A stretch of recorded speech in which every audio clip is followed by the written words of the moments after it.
You don't know. Hey YouTube, how's it going? So today we're here to talk about every fucking time, Baby Driver. So I saw Baby Driver a few days ago. I tried to record this vlog then, but my audio setup wasn't right. Got that fixed, did the do, and we're here to actually talk now. This is my fourth time recording this because I forgot to sync the sound twice. Cause I'm dumb. So enjoy that. I don't know how you're gonna enjoy it because I'm not releasing it, but we do what we do. So I went into Baby Driver knowing very little about it. I knew it was Edgar Wright, so I knew Hot Fuzz, I knew Shaun of the Dead, I knew Scott Pilgrim vs. World, The World's End. I've only seen The World's End and Scott Pilgrim. I've seen half of Hot Fuzz. But I just, sometimes you just don't see movies. But I do plan to watch Shaun of the Dead tonight. So I guess look forward to reactions to that probably on Twitter. And me bemoaning the fact that it took me so long to watch that. Confession time. The only reason I hadn't watched seeing the audio in the background there was really weird, so it's gone now. The only reason I hadn't watched Shaun of the Dead was because the main character's name was Sean, and it wasn't spelled the way my name was spelled, and I was really petty in high school. Really petty. And then I just, after a while, a movie's old, and you're like, do I really want to go back and watch this, will the nostalgia hold up? But that's what we're here to talk about today. We're here to talk about Baby Driver, because oh my god.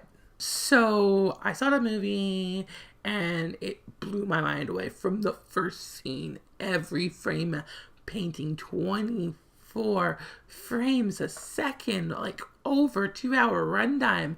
So 10 billion words, and that's not even counting the audio in the film. Because, a picture's worth 1,000 words, and if every frame's already a picture, but that was a dumb joke, and I should feel bad. I really enjoyed that movie. So, basic premise is, this is the main thing besides this, knowing it was an Edgar Wright movie. So, knowing about his artful cinematography choices and his great choice of directors of photography and just fabulous editing. Amazing editing, and that's where this movie really shines, is his editing, which we'll get to in a second. So I knew right away that it was the only other thing that people told me was Fast and the Furious, but done by someone who loves film. Which, I love Fast and the Furious. I've only seen the first one, but I love it. But it's still it's this blockbuster thing. So I was into this idea of an O'Toole's car chase movie, and by God did it deliver. So the premise is we've got this main character goes by the name Baby, and he problem where he has this constant ringing in his ears, so he listens to music to drown that out. And the entire movie follows him, and as he explores and interacts at the end of his long career in heist as a getaway driver, and he's always listening to music, and we hear that music he's listening to almost always as a result, and the action just syncs up to the sound in a way so you understand how he's using that to cope with this world, to understand the world around him and not just be this constant buzz. So the entire film becomes his viewpoint of the world, and we get moments of his memory that are sepia toned to a degree and feel like the 80s, but aren't the 80s because he's getting an iPod for his birthday, and just has this timeless the past feel to it. And beyond that, he has these 50s soaked fantasies make it really hard to place the film. You have a general idea that it's after the Twin Towers, but you don't know when the movie actually takes place. And it really uses that kind of information withholding and providing to give you this real sense of feel the sense of danger, sense of wonder.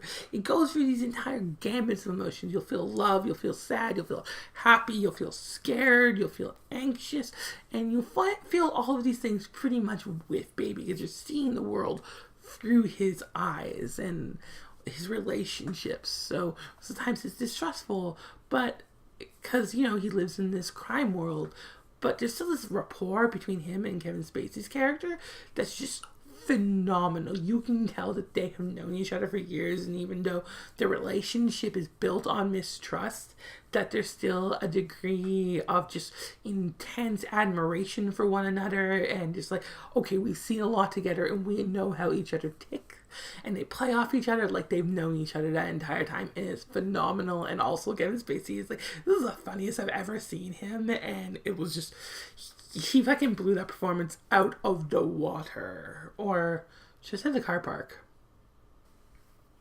He didn't blow a gasket, is what I'm saying. I know, you hate me. I hate me too. Yeah, no, that was Baby Driver. It was this wild ride that was on-ending until you choose it to end. And it has some discourse about the ending. I thought it was pretty straightforward, but that's kind of what the discourse is. The fact that I thought it was straightforward and other people didn't think it was straightforward. So look forward to that. You know, because like it's one of those movies that just you will be talking about after, and you'll want to talk, and you'll probably want to see it again. I'm seriously considering going and seeing it again because it was fucking phenomenal. I'm not even cutting out that fucking, and I said it again because that's just how good this movie was. I can't state this enough. So have you seen Baby Driver? Are you gonna see Baby Driver? Tell me in the comments down below, because I want this to be more of a conversation. I really recommend checking it out. Tell me if you're gonna check it out. Do you like Edgar Wright? What's your favorite Edgar Wright movie? What's your favorite movie? Have you seen Fast and the Furious? All of these questions are valid, and more. Make up your own question. Answer it. Just don't even have to tell me. Just give me the answer to your question. I dare you. I'll try and figure out your question. That'll be my response. I'm gonna regret this because I'm calling it right now. Scorch is gonna fucking give me the weirdest fucking answer in the bottom. Anyways, I hope you enjoyed this video. More vlogs soon. Keep on gaming. Don't forget to be awesome. Have a nice day.